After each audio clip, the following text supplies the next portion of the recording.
Lepo pozdravljeni v podjetniški oddaji. Tokrat prinašamo zgodbe iz pivarne in Meltala, spregovorili pa smo tudi o sodelovanju z Avstrijo in položaju gradbenikov, ne bo pa seveda manjkalo poslovnega nasveta. V pogovoru predstavnik skupine za čezmejno opravljanje storitev v Avstriji na Mariborski obrtni zbornici pove, da je Avstrija do slovenskih storitev zelo mačehovska in neprijazna. Govori tudi o gradbeništvu na našem območju, kjer to ni rožnato. Področje gradbeništva se sicer le počasi pobira. Razrečeni izpred, koliko nas je bilo, pred 10 let, zdaj se gradbeništvo delno letos malo prebuja, pa ljudje si upajo spet investirati, pa nekaj delati. Tako da je v nekih novih povojih, da upajmo, da bo to štartalo nekam. Zdaj neki začetki se opažajo, da se nekaj več dela, da upajmo, da bo ta krogla se dalje vrtela. Je tudi več, naročil, ali je bil problem tisti, da je država zaustavljala, tako rekoč državo, z tem, da ni nikjer vlagala? Sigurno je vlagan premalo v ceste in infrastrukturo in v večje projekte. Zdaj nekatera mesta se po svoje trudijo, da so neke svetle izjeme.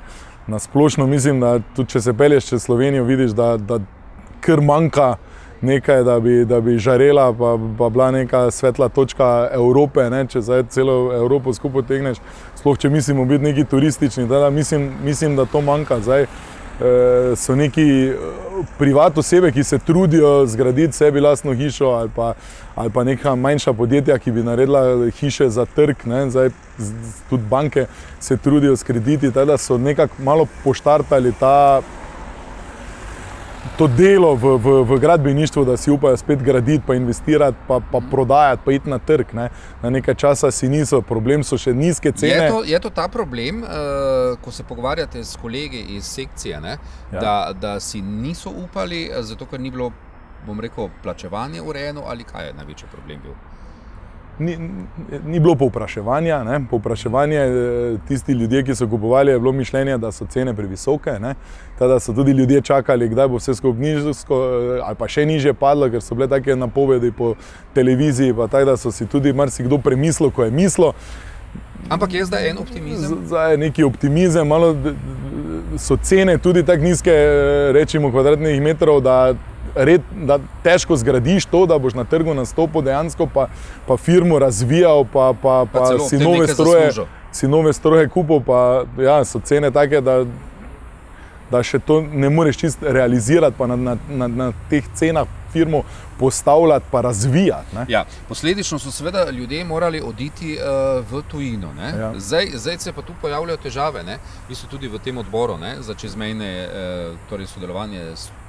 Kje so največje težave, recimo, ko gre naš obrtnik v Avstrijo? Mislim, v Avstriji nam sploh ne, ali pa se trudijo, da nam ne bi dovolili delati. Ne? Tada je problem tam že sploh montaža lastnih izdelkov, kaj še le, pa da bi se samo dela. Ne? Se pravi, podjetja, ki se ukvarjajo z montažami ali pa z izgradnjo hiše, so skoraj onemogočeni, da se kaj dela. Ne? Če že nam onemogočajo, da bi lastne izdelke vgrajevali, ne? Kaj potem tudi zaustavlja trgovino. Ne? Mi, če hočemo tam prodajati, moramo biti tudi prisotni na trgu z montaža, ne? Da se nekaj pokaže. Ne? Kje so rešitve?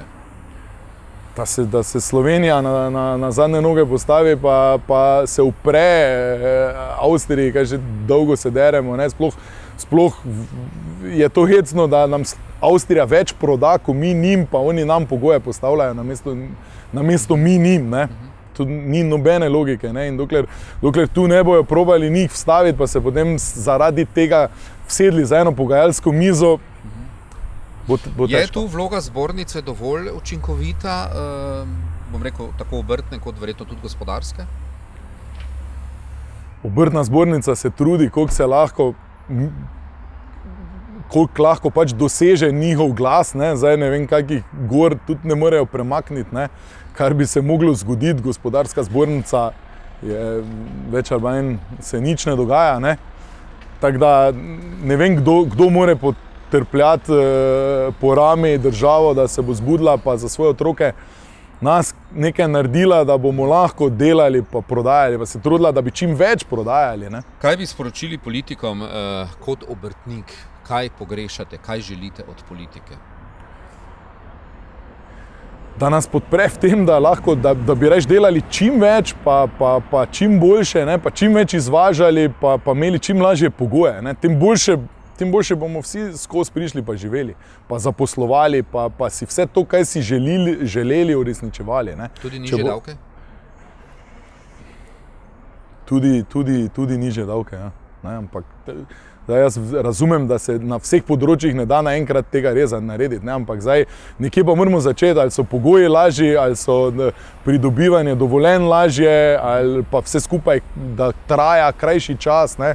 Teda nekje moramo začeti korak po koraku, da bomo prišli na pravo smer. Ne? Hvala lepa za pogovor. Hvala.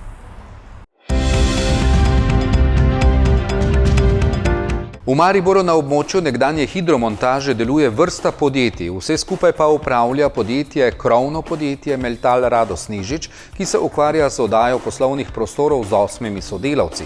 Po novem imajo novi izziv obnovo starodobnikov s prodajnim salonom. Hčerinsko podjetje, ki se ukvarja s kovinami, pa ima zaposlenih 80 ljudi, v skupini pa sicer deluje 180 zaposlenih. Direktor je pa v podjetniške vode padel že pred tem. Ja, povezano sem počel to tudi prej. Predhodno sem bil zaposlen v poslovni coni Tezno, torej v področju bivšega Tama, kjer smo se tudi ogromno ukvarjali z nepremičninami, z premoženji, torej po tem stečaju Tama, z skupno infrastrukturo in pa z energetiko. Tam sem si zelo dosti teh znanj pridobil, predvsem z poslovanjem tega, in posledično sem potem se novi poslovni izziv pojavil in sem ga zagotovo takrat z veseljem sprejel. In kaj počenjate, bom rekel konkretno, ne? Oddajanje premoženja v najem, poslovnega, bomo rekli, ne? Zdaj, če bi zelo hitro dejala, ni to nepremičninska agencija ali pač? Ne, to ni nepremičninska agencija. Mi pravzaprav oddajamo svoje poslovne prostore, torej lastne poslovne prostore, večinoma za poslovni najem. Torej ta poslovni center Meltal se razteza na 18.000 kvadratih površine in nekje okoli 9.000 kvadratov je pisarn lastnih, ki se pa izključno dajo v najem. Torej ni jih možno kupiti in s tem tudi nismo neka nepremičninska agencija. V tem poslovni center seveda tudi spadajo razni lokali, gostilne, restauracije, trafike, banke, optike. Skratka, trudimo se, da zajamemo v tem področju čim več raznolikih akterjev, torej nekih najemnikov, da jim ponudimo vse na enem mestu. Torej združimo poslovni svet in pa tudi svet zabave. Aha, je se to izkazalo kot dobro, recimo zdaj v preteklosti, ko gledate, koliko let se že kar precelice dajo v najem, ne da? Ja, v zadnjem času opažam, da se kar ta zadeva širi oziroma popolnjuje. Mi smo skoraj že, mislim, 90% zasedeni, polni, in verjamem, da je to zelo dober poslovni model, da ne samo prostori, ampak vse skupaj kot eno celoto ponudiš na trgu. Se kaže tudi pri vas okrevanje gospodarstva, bom rekel, skozi nepremičnine? Zagotovo. Kot sem rekel, povpraševanje je zadnjo leto pa pol, mogoče dve, zelo naraslo, in tudi mesec oktober, november je za nas precej udaren, oziroma ljudje, ko pridejo po počitnicah, so z novimi poslovnimi idejami in se tudi te mesece odraža po zelo velikem povpraševanju po poslovnih prostorih. Drugo pa je, seveda kot direktor vodite ljudi, kakšen način vodenja imate, koordinacije sploh med vami, med zaposlenimi? Konec koncev tudi do strank? Do strank smo tak, da pravzaprav mi poskrbimo vse razen za posel. Torej naši uporabniki naj se ukvarjajo samo za svojo dejavnostjo, za katero so, verjamem, najbolj usposobljeni, za vse ostale stvari pa naj prepustijo nam. In tudi naši zaposleni, ogromno je vzdrževalcev, ki jasno te objekte vzdržujejo, priskočijo takoj na pomoč in upam oziroma verjamem, da smo neko liberalno vodenje podjetja imamo. No? Zanimivo pa, da ste novi poslovni izziv podjetja vzeli, torej salon starodobnikov, tudi njihova, bom rekel, predelava ali kako? Ja, to pa je zanimivo, ne? Poleg nepremičnin tudi za tem. Ja. Zakaj? Ja, trenutno smo malo pred koncem tega salona, prodajnega salona starodobnikov. To je pravzaprav prišlo iz ene ljubiteljske žilice, ki smo imeli in jo zdaj poskušamo oziroma jo bomo spremenili v eno poslovno pot, ki smo si jo novo naredili. To je pravzaprav prodajni salon vseh starodobnikov, ki jih kupujemo, obdelamo, predelamo, uredimo za prodajo in tudi v salonu potem predstavimo. Je to tudi, bom rekel, v prihodnosti vidite podjetje v tej smeri ali še kje? Ja, kratkoročno so zagotovo ti avtomobili, tu vidimo pravzaprav naložbo. Ti avtomobili so vsak dan več vredni, jasno seveda morajo biti pravilno izbrani. Drugače so pa to kot zelo dobra naložba ali za podjetje ali za fizično osebo zelo uporabna in tem smo, mislim, da smo celo prvi v Sloveniji, ki se gremo te stvari. Veliko uspehov in seveda poslovnih predvsem vam želim še naprej. Hvala lepa.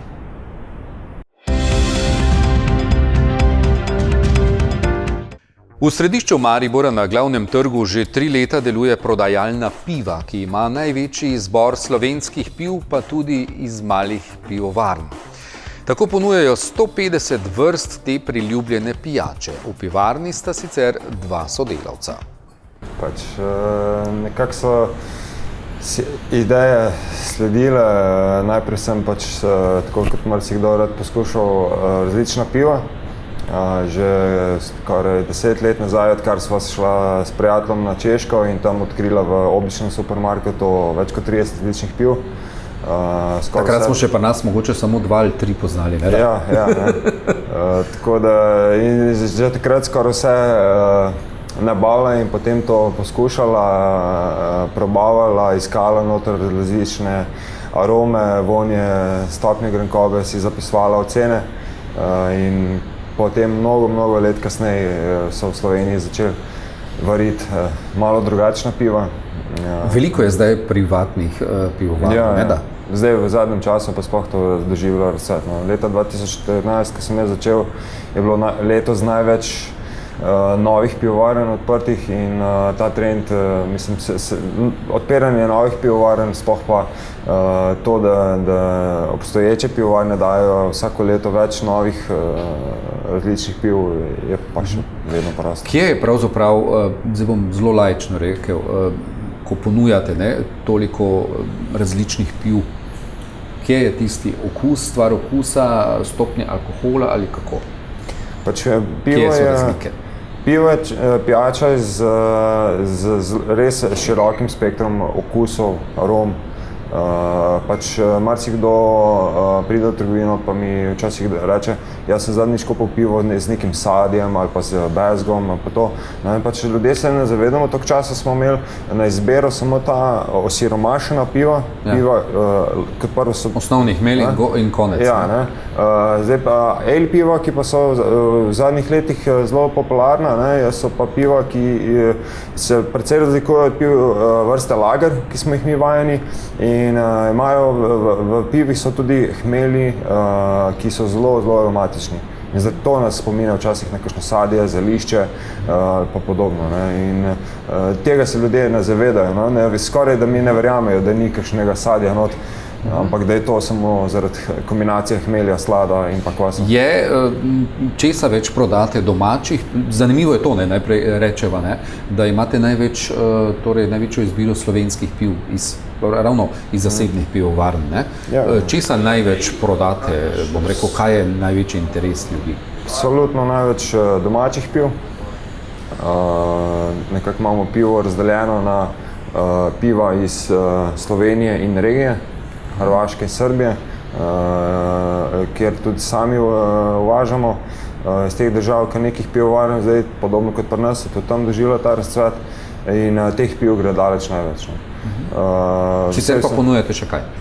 Ja, sicer Tudi od še drugod? nekaj drugih držav, od ne vem, klasičnih pivovarskih držav, kot je Belgija, Nemčija, do ne vem, Irske, Madžarske, se potem pogledam še, Nizozemska, Estonija in podobno. Ne. Skratka, je zanimivo. Ko pride kupec k vam, ne? Kupil bi pivo, kaj potem sledi? Ne? Glede na tolikšno izbiro. Ne? Ste že kdaj prešteli, koliko vrst imate? Na začetku sem zelo vestno štel, zdaj jih je okrog 150. Različnih vrst piv? Različnih piv, ja. Proizvajalcev in tako dalje. Aha. Pač v teh parih letih je nekaj piv pač šlo iz ponudbe, veliko se jih je dodalo. Tukaj bi rekel, da si jih je v parih let zvrstilo sigurno 300-400. Veliko je takih, ki jih samo enkratno nabavim, pa nabavim. Pa potem ne gredo več prodaja. Ogromno je pa takih in to je zdaj ta svetovni trend, ki čedalje bolj prihaja tudi k nam v regijo, da pač pivovar razvari enkrat eno pivo in to je to.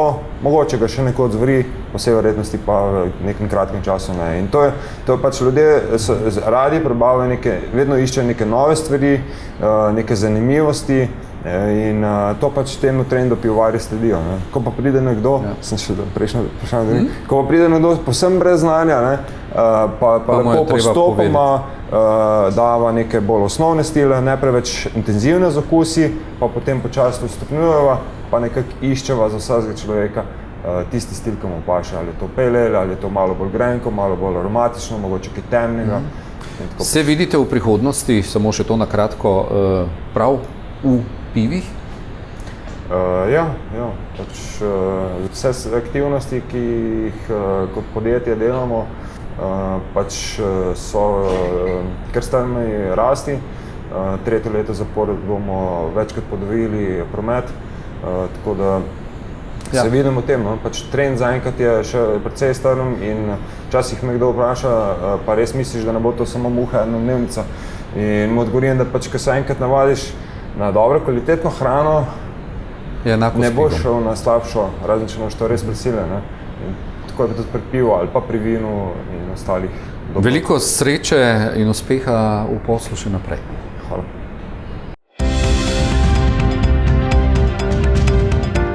Povečanje uspeha podjetja je ena ključnih, če ne celo ključna naloga. Prav tu pa se ponavadi nekateri ne znajdejo. Svetovalec za podjetja magister Huber pravi, da je to vprašanje eno izmed glavnih izzivov. Ja, znova in znova se mi podjetniki pa direktorji potožijo, da ves čas porabljajo za vsakodnevne operativne probleme in sploh nimajo časa, da bi pogledali na situacijo celovito in pa širše. In ko jih na to vprašam, te svoje stranke, kaj pa bi dejansko naredili v tej smeri, da bi postali bolj strateški, če bi vam recimo pomagal v koledarju najti čas za to, ne? Bi v bistvu jih večina na to ne najde odgovora. To je zanimivo. Ne? Nekateri enostavno menijo, da strateško razmišljanje pomeni, da bodo morali izumiti ali pa iznajti, razviti neko veliko idejo ali pa brati tone in tone nekih knjig, učenih gradiv ali pa celo iti na neka futuristična predavanja, ki jim bodo pomagala do strateškega razmišljanja. Kako torej naj strateško razmišljamo, če pa pravzaprav niti ne vemo, kako to izgleda? Iz mojih izkušenj pri svetovanju sem prišel do tega, da imajo podjetniki dva izziva.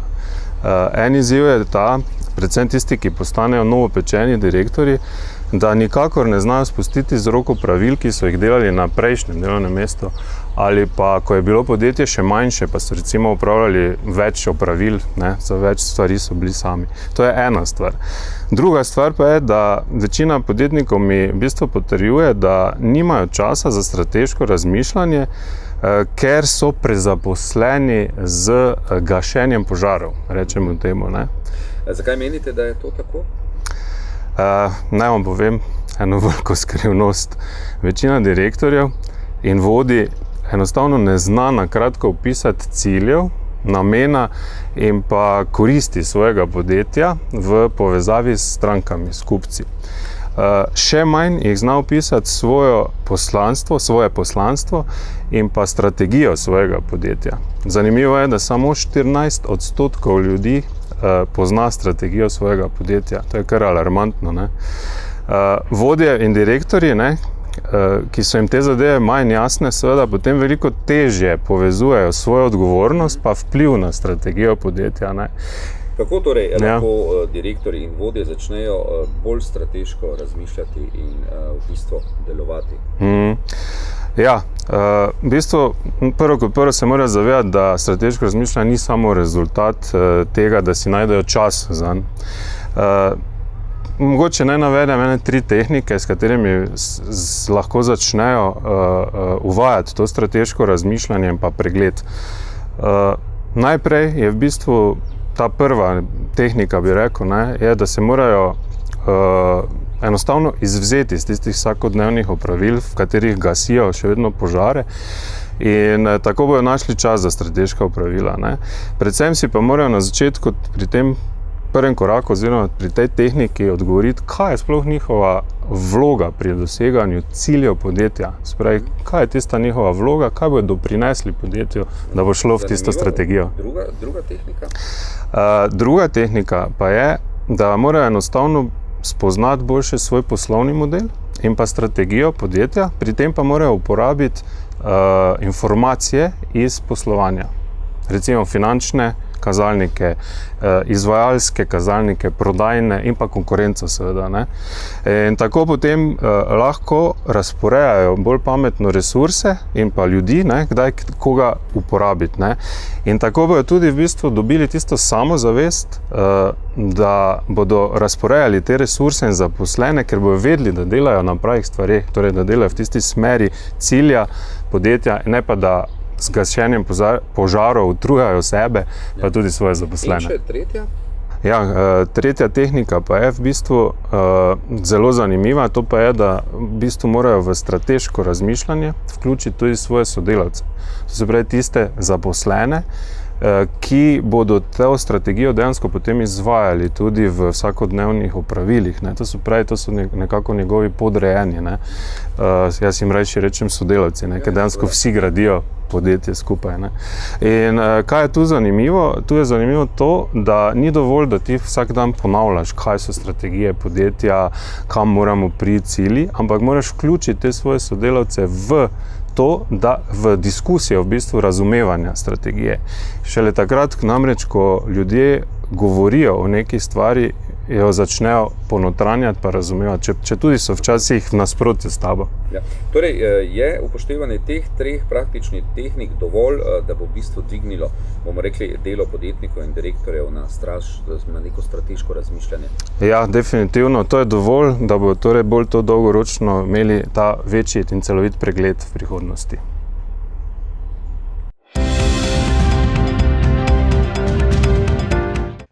Nasvidenje do prihodnjič. Bodite podjetni, kreativni in inovativni.